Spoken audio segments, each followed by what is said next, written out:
Thank you. I can't begin to tell you how many times I've been asked, how can I get rid of my inferiority complex? First, let me correct something in that question.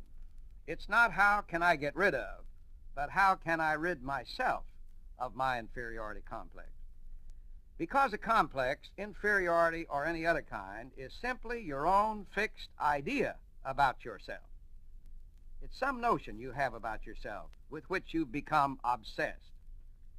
If you have an inferiority complex, these feelings of personal inadequacy probably began in your childhood. Just how it all came about is something you can ferret out with the help of a competent counselor.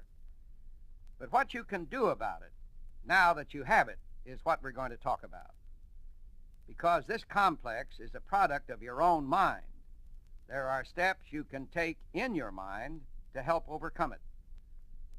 All of us have certain assets and liabilities in our personal makeup. The person who feels inferior never points up his pluses. He's too busy counting up and pointing out his minuses. In short, what he lacks is self-confidence. He feels like an inferior person, and so he acts like one. If this is your problem, you need to give yourself a good pep talk. See yourself succeeding.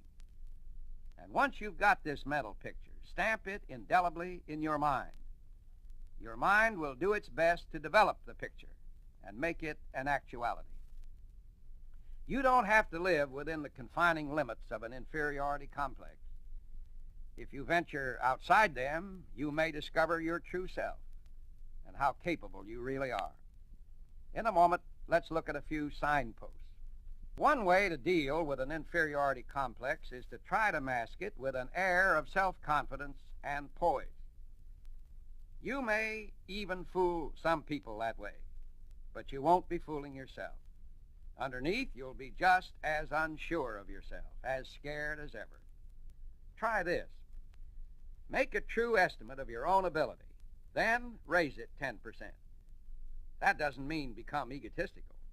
It's a way to develop a wholesome respect for yourself. And here's something else to try.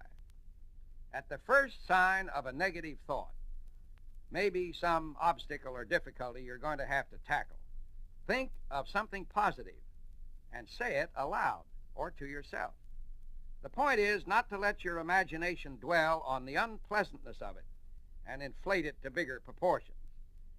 Switch your thinking to something positive, and it will cancel out that bad thought and keep it in true perspective.